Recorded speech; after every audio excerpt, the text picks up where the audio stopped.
Now, the Sony A7C is possibly one of the worst mirrorless cameras I have ever used for video.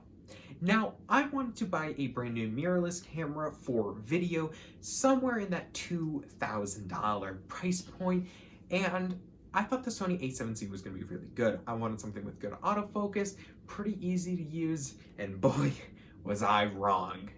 Now, when I got it in hand, I was really excited to use it. I tossed in a battery, watched a quick YouTube tutorial on what the best picture profile was, took it out, filmed a little bit, got back, threw it into DaVinci Resolve to try to color it, and it was horrible. It was horrible. It fell apart. The colors were weird, and it was not a good time. Now fast forward a little bit, and I continued watching videos. I devoured hours of content to try to understand this camera and to get a good image out of it, because I really liked the experience of using it, and I just wasn't having it. I really couldn't get what I wanted out of this camera. Now, I took it on a job, and I thought I got all my settings dialed in, but once I got there, there was a lot of weird, like maroon, and a big thing that I noticed was kind of like a pink-purple artifacting. I did shoot a short film with it to test the settings coming out in July on this YouTube channel called The Reprimand, and in that, my trees are pink. I got pink trees. I don't want pink trees. What I quickly learned is this camera was not going to be a professional camera for video. I never tested the photography side because I don't do it. I run a video production business, and I needed to be able to have a smaller camera for quicker turnaround times, something to do weddings on, and also a smaller camera that would require less work in post so I could offer a second price point to clients. And when I read the specs and watched the reviews, the A7C seemed to be the great camera for that. But in practice, when I got it and started shooting with it, it was the opposite. It looked amateurish, and my iPhone from 2 years ago can do better. Now, maybe I didn't learn it correctly, but this was my big problem with it. You had to watch so many hours of picture profile videos to get it. I wanted something where I could turn it on and got a very nice log image and was able to really grade it in post. Because it's 8-bit, meaning if you really push the colors, it doesn't have the information there to go one way or another.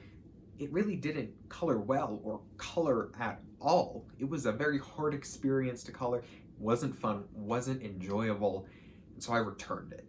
And I bought an R6 from Canon. Now, overheating was a big thing that crossed my mind, and really I shot in HD on it and shoot HD on it when I have to record for long periods of time. But what I found is, for the way I shoot in 4K, I can get a lot of recording time before I overheat because I'm not recording constantly. That's not what I use this camera for. I would shoot with a different camera that I own if I'm going to shoot consistently. I need something that's small, lightweight, I can get quick images on and have that autofocus capability. If I'm shooting something longer, like a wedding ceremony, I put it down into HD because at the end of the day, I export at HD for all my clients. And the R6 is an amazing HD camera. I have never had any overheating problems with it.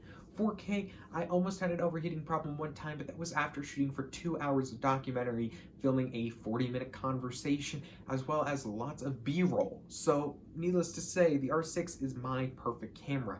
I can throw it into C-Log, get an amazing 10-bit image, push it in whichever way I want, and that's the camera that is right for me. Now, the R6 is not a perfect camera for everyone, and I'm sure for some of you, you'd be like, what? You bought an R6? That's a horrible idea.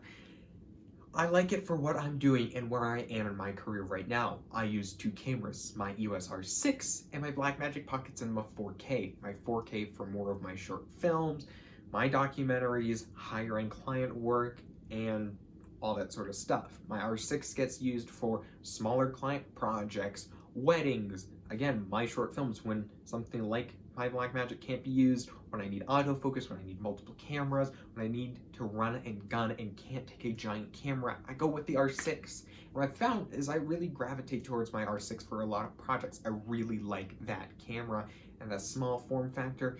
It's really great. but it's not to replace a cinema camera. No way. They work in tandem for me and my production company. I'd be interested to know, what do you think of the A7C and the EOS R6 in the comments down below?